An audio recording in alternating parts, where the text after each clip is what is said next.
તો દોસ્તો કેમ છો બધા? મજામાં રહેવાનું. અને છે ને હમણાં પાછું આપણે વરાત બધું આવવાનું તૈયાર થઈ ગયું છે.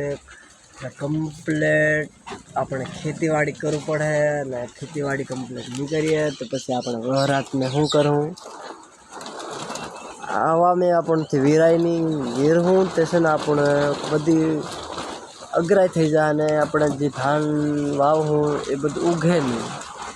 અને આપણે પહેલાંથી ખેતર છે ને સાફ રાખવાનું અને ખેડાઈને કમ્પ્લીટ કરી દેવાનું આપણે, બસ બીજું કંઈ નહીં. અને આપણે ડગરા ટેવડાયા નહીં હોય ને તે છે ને ડગરા ટેવડા નાખવાના પહેલથી. અને પછી આપણે જ્યારે આપણે ઓરવાનું તૈયાર કરીએ ને તો પછી ડગરા ચાલે નહીં ને તો પછી આપણે ડગરાને ગાળો બોલીએ કે ફારી મારીએ, એમાંથી આપણને કંઈ વળવાનું હોય નહીં. ગલતી તો આપણી છે એટલે આપણી ગલતી આપણે સહન કરવાનું. અને જાનવર તો ગાંડું છે ભાઈ, એટલે જે આપણે એને શીખવાડું ને ત્યારે આપણું ફરતું ચાલે. હમણાં આ ટાઈમ છે, મોકો છે શીખવાડવાનો ડગરામને. જે પણ વસ્તુ કરવાનું છે હમણાં બધું તૈયાર કરવાનું છે. હોળ સવડું વળો તરફાણ બધું હમણાં જ તૈયાર કરવાનું છે. પછી આપણે વાવતર કરવાનો ટાઈમ થાય પછી ત્યારે આપણને બધું કરવા જાય નહીં થાય. હમણાં તો આપણે આ 5મો મહિનો ચાલે છે. 5મા મહિનાની 29 તારીખ આજે છે. એટલે છે ને હવે થોડાક દાડા જ્યાં કહેવાય 6ઠો મહિનો ભરી જાય એટલે છે ને પાણી ચાલુ થઈ જવાનું પડવાનું.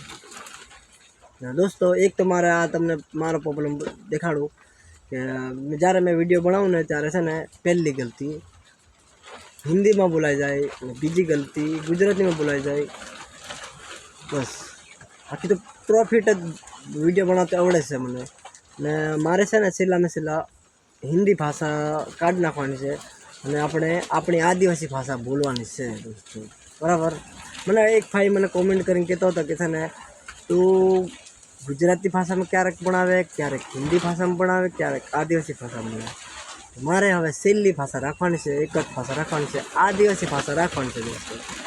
અને છે ને બસ ને આ માટે આ તમને કહેવા હતો. ને મારો વિડીયો જોવા માટે આટલો ટાઈમ કાઢ્યો તમે તો દોસ્તો થેન્ક યુ. અને મારો વિડીયો પસંદ આવે તો લાઈક કરજો. અને મારા બ્લોગમાં પહેલી વાર છો તો મારી આઈડીને ફોલો કરજો અને તમારા દોસ્તોને શેર કરજો દોસ્તો, બરાબર. અને મિલતે હૈ બીજા બ્લોગમાં. Thank you.